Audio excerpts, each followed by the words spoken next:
दर्शक बंधु आपण माने जानती जे आम ओडिशा रे विद्यालय मानकरे निपुण ओडिशा कार्यक्रम लागू हो सारी एवं एहार एक वर्ष मध्य पूर्ण हो जाइए। यह अवसर में आम विद्यालय मानकरे एक निपुण सप्ताह पालन होगा जाऊँगी। आज ये वीडियो रे आम जानिबा जे निपुण सप्ताह कौन, यार डे वाइज कार्यक्रम कौन रही आउ केमिति आम विद्यालय रे एहाकु कार्यकारी करिबा। दर्शक बंधु पुणी थे आपण मानू टीचर्स कर्नर यह नूतन वीडियो को स्वागत। वीडियो को आरंभ शेष पर्यंत देखंतु आ भल लगे गोटे लाइक करंतु और अन्य सांगसाथी मानक सहित शेयर करने को भूलंतु नहीं।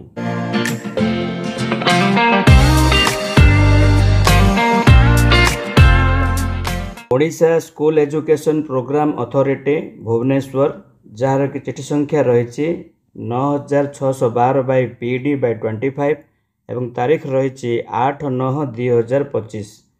तो समस्त डीओ कम डीपीसी समग्र शिक्षा ओडिशा को करा जायछि एवं सब्जेक्ट रही guideline for the celebration of Nipun सप्ताह program in all government schools under Nipun Odisha mission. जो निपुण ओडिशा मिशन गत वर्ष स्टार्ट होता तार एक वर्ष पूर्ण हो जाइए।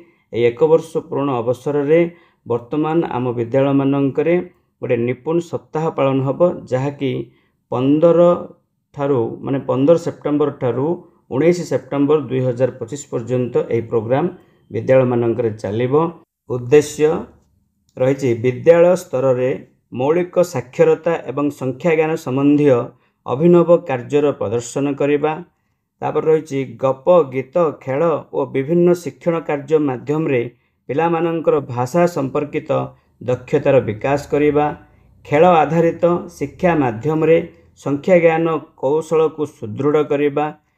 पाठपढ़ा को आनंददायी और शिशु केन्द्रिक करने। पिलामानंक मध्यरे सृजनशीलता विकास करने। अभिभावक एवं गोष्ठीर अंशग्रहण को निश्चित करी सेमानंक मध्यरे मौलिक साक्षरता और संख्या ज्ञानर महत्व विषय सचेतनता सृष्टि करने। ये सब होची एही कार्यक्रमर मूल उद्देश्य बा लक्ष्य। तेरे प्रथम 2 दिन आमर मौलिक संख्या ज्ञान कार्यक्रम हम, तापर 2 दिन मौलिक साक्षरता कार्यक्रम हम, तापर गोटे दिन अभिभावकंकर अंशग्रहण कार्यक्रम हम। एबे आसंतु देखिबा दिवस 3 और 4 रे केउं सबु कार्यक्रम रही। ठीक से भली 2 टा 4 मध्य 2 घंटा रे आमको यही सब कार्यक्रम करिवार अछि। शिशु बाटिका और प्रथम श्रेणी पर दिवस 3 रे कौन कार्यक्रम अच्छे देखंतु। प्रथम रही गल्प कथन। शिक्षक बा शिक्षयित्री गल्प कथन कार्यक्रम करेंगे। गप संबंधी प्रश्नर उत्तर देवे पिला माने। शिक्षण सामग्री दरकार गप बही, आंचलिक गल्प, कंढेई आ मुखा। तो केमती करा जिवो देखंतु प्रोसेस दे दैछंती। पिला मानकु प्रथमे आमे गोलाकार रे बसेबा किंबा यू शेप रे मध्य आपण बसई पारिबे। चित्र, कंढेई, मुखा व्यवहार करी शिक्षक बा शिक्षयित्री गपटी को कहिबे। अभिनय माध्यम रे गल्प संबंध रे पिला मानक सहित आलोचना मध्य करिवे। ये थिला गल्प कथन शिशु बाटिका और प्रथम श्रेणी पई। तापर देखंतु रही चित्र करिबा आउ रंग देबा। चित्र करिबो पिला माने चित्र करिवे आउ सेथिरे रंग मध्य देबे। तो निज पसंद पिला मानकु जो चित्र आसुची से चित्रटी करिवे पिला माने और सेथिरे रंग भरिवे। सेथिपई पिला मानकु दरकार कोन धला ड्राइंग शीट दिया जिवो, पेंसिल, रबर आउ रंग। तो एथिरे केमिति प्रोसीजर अछि देखंतु। पिला माने निज पसंद अनुसार चित्र करिवे, चित्र रंग देबे, चित्रर नाम मध्य लिखिबे। ठीक अछि। से भली कार्यक्रम 3 देखंतु आस कथा हेबा। आस कथा हेबा कोन ना चित्र देखिकी पिला माने प्रश्नर उत्तर देबे। सेथिपई हमकु चित्र पोस्टर बा अन्य चित्र कार्ड व्यवहार करि परिबा। आमे एथिपई आर प्रोसेसर रही देखंतु। पिला माने दल रे भल भाव रे चित्रटी को देखिबे। शिक्षक बा शिक्षयित्री पिला माननकु चित्ररु विभिन्न जिनिस चिन्हबा को कहिबे। चित्र विषय रे किछि वाक्य कहबा को मध्य कहिबे। आ पिला माननकु चित्र आधारित छोट छोट प्रश्न मध्य पचारिबे। ठीक से भली आ गोटे कार्य रही कार्य 5 रही चढ़ई फुर। ये गोटे खेल अच्छी एटा गोटे चढ़ई फुर खेल। तो विभिन्न निर्देश गुड़ी को बुझी पिला माने कार्यटी करेंगे। देखो कौन देना कौन शिक्षण सामग्री आवश्यकता नहीं। ଶିକ୍ଷକ ବା ଶିକ୍ଷୟିତ୍ରୀ ପକ୍ଷୀମାନଙ୍କର ନାମ କହିଲେ ପିଲାମାନେ ଫୁର୍ର ବୋଲି କହିବେ। ପଶୁମାନଙ୍କ ନାମ କହିଲେ ପିଲାମାନେ ଚୁପ୍ ରହିବେ। ଯିଏ ଭୁଲ କହିବ ସିଏ ଆଗକୁ ଆସିବ ଏବଂ ପିଲାଙ୍କୁ ଖେଳାଇବ। ଏଭଳିଆ ଗୋଟେ ଖେଳ କରାଯିବ। ପ୍ରଥମେ ପିଲାମାନଙ୍କୁ ଏମିତି ରାଉଣ୍ଡରେ ଠିଆ କରାଇଦେବେ ଆଉ ମଝିରେ ରହିକି ଗୋଟେ ପକ୍ଷୀର ନାଁ କହିବେ। ପକ୍ଷୀର ନାଁ କହିଲେ ପିଲାମାନେ ଫୁର୍ରକିନା କରିବେ। ଠିକ୍ ଅଛି। ତାପରେ ଦେଖନ୍ତୁ ଆଉ ଗୋଟେ କାମ ଅଛି, ମୁଁ ଖାଇବି। ମୁଁ ଖାଇବି କାର୍ଯ୍ୟକ୍ରମ କ'ଣ ଦେଖନ୍ତୁ, ଏଥିରେ କ'ଣ ହେବ ନା ଭଲ ଓ ଖରାପ ଖାଦ୍ୟ ବିଷୟରେ ପିଲାମାନେ ଜାଣିପାରିବେ। ଏଥିପାଇଁ ମଧ୍ୟ କୌଣସି ଶିକ୍ଷଣ ସାମଗ୍ରୀର ଆବଶ୍ୟକତା ନାହିଁ, କିନ୍ତୁ ଏଥିରେ ପ୍ରୋସେସର ଦେଇଛି। ପ୍ରୋସେସ୍ କ'ଣ ଅଛି ଦେଖନ୍ତୁ, ଶିକ୍ଷକ ବା ଶିକ୍ଷୟିତ୍ରୀ ଖାଦ୍ୟ ଜିନିଷ କହିଲେ ପିଲାମାନେ ଖାଇବେ ବୋଲି କହିବେ। ଅଖାଦ୍ୟ ଜିନିଷ ଗୁଡ଼ିକର ନାମ କହିଲେ ପିଲାମାନେ ଚୁପ୍ ରହିବେ। ଏଭଳିଆ ଗୋଟେ ଖେଳ ଚାଲିବ ଆଉ ଯିଏ ଭୁଲ କହିବ ସେ ପୁଣି ଆସି ଖେଳ କରିବ। ତୃତୀୟ ଓ ଦ୍ୱିତୀୟ ଶ୍ରେଣୀ ପାଇଁ ଠିକ୍ ସେଭଳି ରହିଛି ଗଳ୍ପ କଥନ। ପିଲାମାନେ ଏଥିରେ ଗପ ଶିଖିବେ। ଏଥିରେ ଗଳ୍ପ ଚାଟ୍ ବା ଆଞ୍ଚଳିକ କାହାଣୀ ଶିକ୍ଷଣ ସାମଗ୍ରୀ ଭାବରେ ନେଇପାରିବେ। ପିଲାମାନେ ଗଳ୍ପ କହିବେ। ପିଲାମାନେ ଗପ କହିବେ, ଯେଉଁମାନଙ୍କର ଇଚ୍ଛା ସେମାନେ କହିବେ ଓ ଅନ୍ୟମାନେ ଗଳ୍ପ କାର୍ଡ଼ ବା ବହି ଏସବୁକୁ ପାଠାଗାରର ପୁସ୍ତକ ବ୍ୟବହାର କରିକି ଗଳ୍ପ ପଢ଼ିକି କହିପାରନ୍ତି। ଠିକ୍ ଅଛି। ତାପରେ ଆସିଲା ଦ୍ୱିତୀୟ କାମଟି ଶବ୍ଦ ଅନ୍ତ୍ୟାକ୍ଷରୀ। ଯେହେତୁ ପିଲାମାନେ ଟିକେ ବଡ଼ ହୋଇଗଲେଣି, ତେଣୁ ଏଠି ଶବ୍ଦ ଅନ୍ତ୍ୟାକ୍ଷରୀ ମଧ୍ୟ କରାଯିବ। ପିଲାମାନଙ୍କର ଏଠାର ଏମ୍ କ'ଣ ରହିଛି ନା ଅକ୍ଷରରୁ ଶବ୍ଦ କହିବେ ପିଲାମାନେ ବା ଗଢ଼ିବେ। ଏଥିପାଇଁ କୌଣସି ଆବଶ୍ୟକତା ନାହିଁ ସାମଗ୍ରୀର। ପିଲାମାନେ ବଡ଼ ଗୋଲରେ ବସିବେ। ପ୍ରଥମ ପିଲା ଗୋଟିଏ ଶବ୍ଦ କହିବ। ସେହି ଶବ୍ଦ ଯେଉଁ ଅକ୍ଷରରେ ଶେଷ ହେଲା ତାକୁ ପ୍ରଥମରେ ରଖିକି ଦ୍ୱିତୀୟ ପିଲା ଆଉ ଗୋଟେ ଶବ୍ଦ କହିବ। ଏଭଳି ଭାବରେ ଚାଲିବ, ଯେମିତିକି କଲମ, ମରେ ମଲମ, ମରେ ପୁଣି ମଟର, ରରେ ପୁଣି ରବର, ଏ ଟାଇପ୍ର ଚାଲିବ। ଠିକ୍ ଅଛି। ନେକ୍ସଟ ତୃତୀୟ ନମ୍ବର ପ୍ରୋଗ୍ରାମଟି ହେଉଛି ଲେଖ ଓ ଅଭିନୟ କର। ଲେଖ ଓ ଅଭିନୟ କର କ'ଣ? ଏଥିରେ ପିଲାମାନେ ସଂଳାପ ଲେଖି ଅଭିନୟ କରିବା ଶିଖିବେ। ଚିତ୍ର ଚାର୍ଟ ବା ସିରିଜ୍ ଚିତ୍ର ମଧ୍ୟ ପିଲାଙ୍କୁ ଦେଖାଇ କରିପାରିବେ। ଶିକ୍ଷକ ଶିକ୍ଷୟିତ୍ରୀ ସିରିଜ୍ ଚିତ୍ର ବା ଚିତ୍ର ଚାର୍ଟ ପିଲାମାନଙ୍କୁ ଦେଖାଇବେ। ସେଥିରେ ଥିବା ଗଳ୍ପ କହିବେ। ଦଳରେ ପିଲାମାନେ ଆଲୋଚନା କରିବେ ଓ ସଂଳାପ ଲେଖିବେ। ଲେଖିଥିବା ସଂଳାପକୁ ନେଇ ଆଗକୁ ଆସି ଅଭିନୟ ମଧ୍ୟ କରିବେ। ସେମିତି ଆଉ ଗୋଟେ କାର୍ଯ୍ୟକ୍ରମ ରହିଛି ଧନ୍ଦା ଓ ପ୍ରହଳୀ। ଧନ୍ଦା ଓ ପ୍ରହଳୀ କ'ଣ ଦେଖନ୍ତୁ, ଏଥିରେ ପିଲାମାନେ ପ୍ରହଳୀର ଉତ୍ତର ଦେବେ। ଏଥିପାଇଁ ଧନ୍ଦା କାର୍ଡ଼ କିମ୍ବା ପ୍ରହଳୀ କାର୍ଡ଼ ଦରକାର। ପିଲାମାନଙ୍କୁ 4ଟି ବା 5ଟି ଦଳରେ ବିଭକ୍ତ କରାଯିବ। ଧନ୍ଦା ବା ପ୍ରହଳୀ କାର୍ଡ଼ରୁ ଶିକ୍ଷକ ବା ଶିକ୍ଷୟିତ୍ରୀ ପିଲାମାନଙ୍କୁ ପ୍ରଶ୍ନ ପଚାରିବେ। ଯେଉଁ ଦଳ ପ୍ରଶ୍ନର ଉତ୍ତର ଦେବ ତାକୁ ଗୋଟିଏ ଅଙ୍କ ଦିଆଯିବ, ମାନେ ତାକୁ ଗୋଟେ ନମ୍ବର ମିଳିବ। ଏଭଳି ଭାବରେ ଗେମ୍ ଚାଲିବ। ସେମିତି ଆସ କଥା ହେବା। ଆସ କଥା ହେବା କାର୍ଯ୍ୟକ୍ରମ ମଧ୍ୟ 2-3 ଶ୍ରେଣୀ ପିଲାମାନଙ୍କ ପାଇଁ ଅଛି।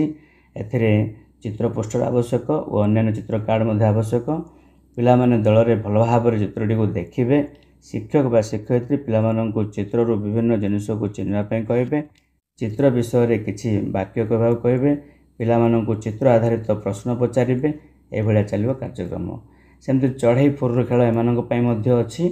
ସେମ୍ ଟୁ ସେମ୍ ଆମର ବାଲବାଟିକା ଆଉ ପ୍ରଥମ ଶ୍ରେଣୀ ପାଇଁ ଯାହା ଥିଲା, ଏଠି ମଧ୍ୟ ଚଢ଼େଇ ଫୁର୍ର ଖେଳ ଅଛି। ମୁଁ ଖାଇବି ଖେଳ ମଧ୍ୟ ଅଛି।